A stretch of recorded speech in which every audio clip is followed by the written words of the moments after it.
J'ai un de mes fils, son église, il a abandonné. Il est devenu prophète de maison. Je vais vous expliquer comment. Mon fils était dans une église. Pour manger, c'est dur. Pour vivre, c'est dur. Quand il prie pour quelqu'un, la personne va dire merci ailleurs. Quand il a commencé à faire le ministère, il y a une dame qui était en Europe. La dame lui apportait beaucoup d'argent. S'il est minuit, la dame appelle. Il doit décrocher. C'est elle qui finance l'église. À un moment donné, mon ex-fille, la femme de mon fils, ancienne femme là, elle s'est fâchée. Elle trouvait que c'était un problème. Et puis, il a osé dire à ma fille, je suis en train de parler et tu cries. Elle s'est exaspérée. Tu parles avec qui à 7 heures? Mais c'est quoi à la fin? Donc franchement, ça c'est ce qu'ils m'ont dit, j'étais pas là. Et donc lui, ça l'a non seulement frustré, et la personne au bout du téléphone a entendu. Donc mon fils n'a pas raccroché, il a rabouré, il a dit ces deux mots, comme il appelle ça, à sa femme qui est devenue maintenant l'ex-femme, ma fille, que j'aime bien. Donc il a commencé à faire des palabres à sa femme. Après il a raccroché, mais la femme avait déjà entendu tout. Il me dit, papa, parle à ta fille. Je parle à ma fille, elle m'explique la vérité. Je suis choqué. Je dis à mon fils, mais tu te comportes très mal. Et vous savez ce qu'il me dit? Il dit, papa, elle sait très bien que c'est la femme là qui nous aide. Je dis, mais qu'est-ce que ça veut dire? Il dit, elle sait. Je parle avec les deux. Il veut convaincre son épouse qu'on est obligé de se faire petit. Il n'avait plus le temps. Mais on est obligé de ne plus avoir le temps. Parce que ce sont eux qui nous aident. Et à force de prendre soin de cette femme, qui n'est pas de son église, il ne s'occupait pas de ses fidèles. Il est tout le temps parti. Il est tout le temps en train de faire des réunions hors église. Son église s'est gâtée. Sa femme, qui est ma fille, on se voit tous les jours, son affaire me fait pitié. Leur relation s'est gâtée. Cette dame-là lui a fait un visa pour qu'il aille en Europe. Il a abandonné son église. C'est ce que j'appelle, il est devenu prophète de maison.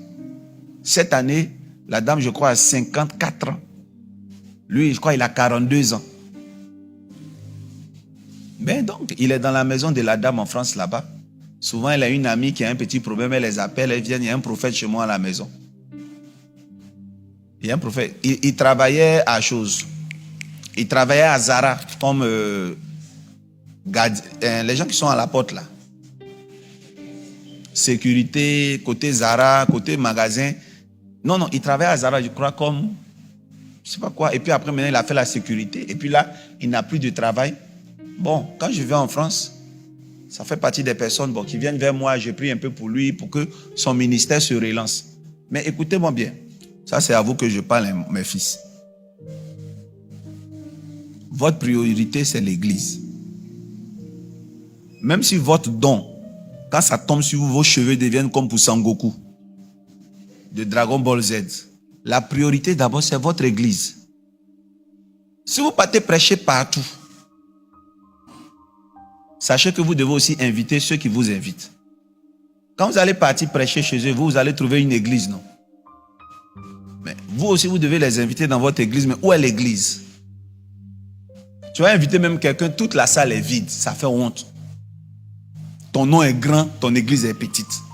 Pourquoi? Parce que tu es dehors. Deuxièmement, ton église est jeune. Chaque jour que Dieu fait, moi je faisais cette erreur avant. Si vous avez bien remarqué, je ne fais pas les directs beaucoup. Qui a remarqué ça? Je ne suis pas tout le temps sur TikTok en train de répondre aux gens. Je ne suis pas tout le temps sur Facebook en train de chercher à prier pour les gens. Non. Quand tu fais ça, tes fidèles te regardent. Souvent ils te regardent, tes yeux deviennent minces. À l'époque, vous ne voyez pas ça, Papa Wayou. Oh, je suis fatigué. Parce qu'il y a du monde. Si tu veux aider tout le monde, tu n'es pas Superman. Il y a un nez qui va exploser dans ta tête. Bah, on va dire, oh, l'homme de Dieu est mort jeune. Dieu l'a frappé. Et que tu es mort, non? Il y a un autre prophète. Ils vont partir là-bas. Ton église, tu leur manques. Parce qu'ils ne te voient jamais.